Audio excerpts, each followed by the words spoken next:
Emily woke up this morning without her companion. Everyone else had one, but her.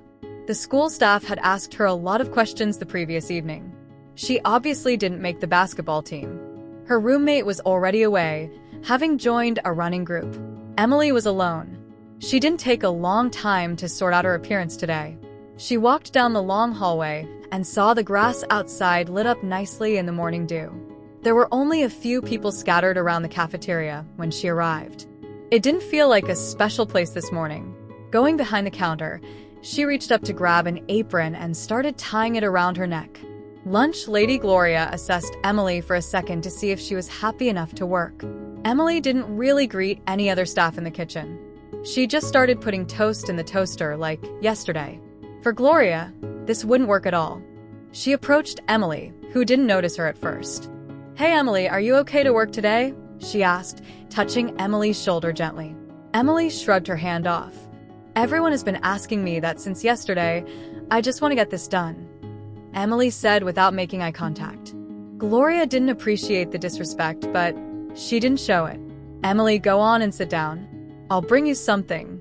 You can't cook while you're depressed, you'll make depressing food," Gloria said, trying to get her to go along with the idea.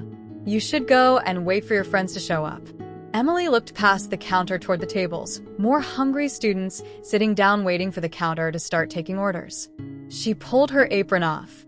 "Yeah, okay," she said, unconcerned about losing a morning of work. She hung up her apron and sat down to wait for her friends. She played with the part of her tooth that still felt weird with her tongue. It had cost her a lot of money to fix it in the first place. It was at least a little reassuring that she looked normal. She had a fat lip, but that would go away by the end of the day. Every couple of seconds, she glanced at the door waiting for someone she knew to come in. Through the big door to the cafeteria, where students were now piling in, Jason spotted Emily. He waved at her, but then gestured that he was going to make a phone call on the payphone. Nova was already trying to talk to the other companions that were not allowed in the cafeteria. Jason was able to dial his home number without Nova. Jason was still paranoid about what Encardi had said last night. He glanced over his shoulder, now paranoid of the AI companions. After 2 rings, his father picked up. "Hey, Dad." Jason was quick to greet his father. Jason's dad yawned audibly. "Jason, what's up?" "It's pretty early." Jason couldn't hold it in, and he had to tell someone, "I need help, Dad," Jason said boldly, not caring who heard. "I saw something happen, but some other students would know if I told on them, sort of thing." He stopped, trying not to say too much. Jason's father sighed. "Is it a bully?" Jason looked around before answering. "Yeah, sort of." Jason's father groaned like he was just sitting up out of bed. "Jason, if it's a bully and he tries to hit you, punch him in the mouth." Jason went wide-eyed. "What?" "I can't do that," he said loudly, getting the attention of other students waiting to use this particular payphone. "Jason, when you went to this school, it was to grow up and figure out the world. You can tattle if you have to. If it's really important. If this guy is just getting in your space, then get him out of your space." Jason's dad wasn't joking. The lecture hit hard, and Jason didn't really want to fight an AI companion or get Dr. Larkspur in trouble. "Dad, I don't know," Jason whispered. Mr. Butane was tired, and his kid didn't sound like he was dealing with anything world-ending. "Defend your personal space or get someone to do it for you. I'm going to get ready for work. You'll be okay." He dismissed Jason and hung up, too tired to deal with his teen angst. Jason hung up the phone, disappointed. He considered what his father said. Emily was seated in front of a plate of chocolate chip waffles with butter, maple syrup, and cream cheese. She had never had cream cheese on a waffle. She was poking it with a fork, trying to imagine what it was going to taste like when Jason sat down with her. She was fairly calm as Jason did his best to explain that Nocto was a baby and had a secret name he couldn't remember. She closed her eyes, taking in the savory cream cheese and maple syrup as Jason went on about Dr. Larkspur.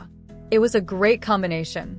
She didn't really pay that much attention to Jason's concerns about his roommate's AI or something. Emily didn't think they sounded very dangerous. She ignored other students behind her whispering about her lost AI companion. Jason's voice, like all the others, seemed to be all about her situation. She wanted to talk about something else anyway. Jason, are you still doing laser tag with Sanjo? She asked, breaking Jason's conversation. Confused, Jason answered the question. Yes, I'm going with Sanjo later today. We always seem to get distracted, Jason replied. Emily was eating large bites now and talked with her mouth full. We should all go together today. What about Nocto and Dr. Larkspur and Encardi? Jason asked, surprised she didn't seem to care. Sanjo just had to sit down, prompting Jason to explain the entire situation again, and Emily had no choice but to focus on finishing her waffles. No doubt Cassie would arrive soon, and this would start all over. Sanjo was also pretty concerned about Encardi. The thought of a dangerous companion meant that they should tell a teacher right away. Are you sure he was trying to intimidate you? Sanjo asked. Yes, Sanjo. He was very clear that if I was going to tell anyone, he would stop me, Jason affirmed, making eye contact after looking over his shoulder. He could make it so that sounds didn't come out of my mouth, Jason whispered. Nova must have seen all this, Sanjo said, shaking his head, doubting Jason. I went to bed. Nova doesn't know. I don't know if I should trust her. Encardi didn't want Nova to know, Sanjo interjected. We should trust our companions on this, he said, resetting his glasses on his face. Jason agreed. This was a tangible next step. What do you think, Emily? Emily was playing with the remaining maple syrup with her fork. Let's just go into her office and get him after laser tag tonight. Sanjo and Jason were surprised. We can't do that. Can we do that? Jason asked. There isn't anyone watching us 24 hours a day, Jason realized out loud. Emily raised an eyebrow. Cassie sat down at the table in a huff with 4 decks of cards. I got the trading card game. She gave each of them a fantasy-themed deck. Just like we said on the first day, everyone stop worrying about Emily's problems and just play, she said, shuffling cards. Jason picked up the box of cards and opened it. It was roughly 40 cards with numbers and pictures of ghoulish creatures. Jason found the card that matched the front of the box and read it out loud, Legions of the Reaper. Sanjo held up his Kings of Cybermoto. I think it's all motorcycles. Cassie overturned her card box, Goddess of the Shield. Emily was only politely pulling out the cards. Sharp-dressed agents? She asked herself, looking at the feature card on the box. It was a woman in a suit who had a cybernetic arm firing a multitude of weapons. The art was pretty nice. It's not a hard game, it's like Crazy Eights. Just draw 10 cards and I'll show you, Cassie said, unfolding her cards in her hand. Rogue Sprites was indeed like Crazy Eights, and it was easy to play. For Emily's sake, Cassie made them play until they were all late for class. Thundering down the hallway with his big boots on was Big Cody. He was between first period and second. As he walked, he smiled as he heard students whisper his name. Big Cody. Behind him, his AI companion Innombro floated, smaller and dimly lit, a sort of plain drab green color. Forward 35 feet, Big Cody, Innombro said plainly and politely to Big Cody. Big Cody wasn't looking where he walked. He didn't have to. He only stopped when Innombro instructed him to. Stop here, Big Cody. Good work, Innombro ordered. Big Cody stood there, taking in the hallway full of students.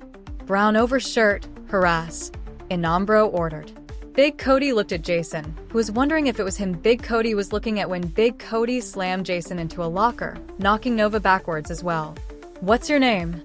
Big Cody shouted at Jason while slamming him against the locker one more time to prevent retaliation. Jason was sweating immediately, confused. He stammered, What, me? Yes, you. What's your name? Big Cody shouted again, staring down Jason. Nova came floating up and glowed an intimidating red like she had been practicing earlier. It was the equivalent of puffing out one's chest for an AI companion. Hey, get away from Jason. Nova butted in. Innombro got between them. Back off, Nova. You are worthless, Innombro said plainly. Big Cody smiled. So it's Jason, is it? Give me your money, Jason. Other students were not moving to class as Big Cody was probably about to escalate to violence. Jason's dad's words kept ringing in his head. Punch him in the mouth. Can I do that? The song he couldn't get out of his head last night started dominating his brain. Jason's nose bled, and Big Cody for a moment looked confused. Jason's world was black and white. He felt his heart pumping loudly, slowly. He knew that for some reason Big Cody had lost his grip, and now his fist was flying up at a spot on Big Cody's chin that Jason was for some reason certain was the best place to punch. Big Cody, accustomed to retaliation, was able to prevent himself from being knocked out but recognized a professional attempt. He had a scuff on his chin. Mr. Norbert's voice broke everything, and Jason snapped back to reality, wondering if the exchange was even real. Mr. Norbert held back Big Cody's huge arm. "I said stop," his voice boomed across the hallway. A huge dark void of an AI companion blocked the light and made Mr. Norbert the most intimidating force in the hallway. Okay, just let me go. He hit me, you saw," Big Cody pleaded. Inambro floated back to Big Cody's side. "Say nothing now," he ordered Cody. "I hit him, sir." "He was picking on me," Jason admitted. Mr. Norbert looked at the sheepish pair. "Well, as long as it's not about money.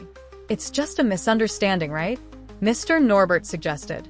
"Yeah, of course," Jason agreed, and Big Cody also nodded, still trying to comply with Inambro's order. Nova tried to just stay close to Jason. This was her first time being in trouble. She stayed a little bit hidden behind him. Mr. Norbert made Jason apologize anyway and sent the two students to class. His enormous light ball companion spoke. "My money was on the newcomer." Mr. Norbert shook his head. "Jason would have gotten creamed," he said, doubting Blackjack. "You didn't see what I saw, my friend. I have never lost a bet," Blackjack said confidently. Mr. Norbert playfully pushed him. "You lose at cards all the time," he laughed. Together, the two went back to patrolling the hallways as is a principal's privilege.